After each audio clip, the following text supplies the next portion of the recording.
We tend to view the American Revolution through the lens of oil paintings and speeches. But in the winter of 1777, Washington's army was literally barefoot in the snow, outnumbered, unpaid, and days away from total disappearance. Survival didn't get any easier after the British surrendered. The first version of the American government, the Articles of Confederation, left the states acting like 13 tiny separate countries. The central government couldn't tax, pay debts, or enforce laws. That systemic rot was exposed in 1786 when broke veterans in Massachusetts marched on a federal armory. Shays' Rebellion proved the new country was already on the verge of collapse. The founders realized that a few minor fixes wouldn't save the experiment. They locked themselves in a Philadelphia room and scrapped the entire system in order to write the Constitution, replacing the failed Confederation with a powerful federal government. This established a pattern that would define the next 250 years. American progress moves through a repeating loop. First, a massive expansion, then total systemic failure, and a subsequent rebuild that changes the country's trajectory. By the mid-1800s, the country hit its most significant design flaw, a union built on the promise of freedom that still relied on the machinery of slavery. The physical toll of the resulting Civil War was staggering. This wasn't a conflict fought on distant shores. 620,000 Americans died in their own farm towns, leaving landscapes across the South in literal ruins.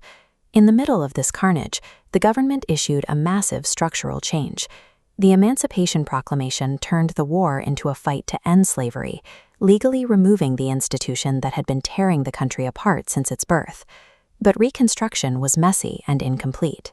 A backroom political deal in 1876 pulled federal troops out of the South, abandoning millions of newly freed citizens to decades of Jim Crow laws and state-sanctioned segregation. Despite these failures, the war forced a refounding of the nation. The original fragile Union of States died at Appomattox, and a more powerful, centralized nation was built in place. By the 1920s, the country was riding a massive economic expansion. Mass production and a soaring stock market created an illusion that the growth would never stop. Then, the entire financial system vanished almost overnight. By 1933, 1 out of every 4 American workers was jobless, and banks were failing by the thousands, wiping out the life savings of millions of families. The collapse became an apocalypse when the Dust Bowl hit the Great Plains. Massive dust storms turned the sky black, blotting out the sun and forcing families to abandon their homes with only what they could carry. This total failure triggered a physical rewiring of the nation. In a few years, the government built the dams, bridges, and parks that still define the American landscape today, while creating the first modern social safety net. The Depression didn't just pass, it leveled the previous system, making room for the infrastructure and economic rules that would power the country for the rest of the century. The 1960s showed just how tightly these cycles of highs and lows could compress. Within a single decade, the country reached its most agonizing depths and its most significant technological height. On the evening news, the country watched a relentless stream of tragedy. News of political assassinations saw burning American cities and casualties of the Vietnam War. To many watching at home, it felt like the social fabric was coming apart. Yet, in the middle of that same domestic chaos, a human being stepped onto the moon. It was a peak of engineering and ambition that seemed impossible yet in the state of the country below. This was achieved using computers weaker than a modern calculator, even as the nation's political and social systems were failing their own stress tests.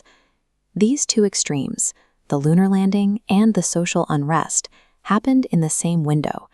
It shows a country capable of reaching further into the future, even as its current systems are under the greatest possible strain.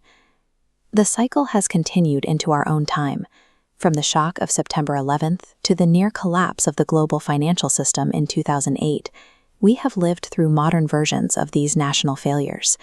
When these breaks happen, we tend to believe we've reached a final, permanent end.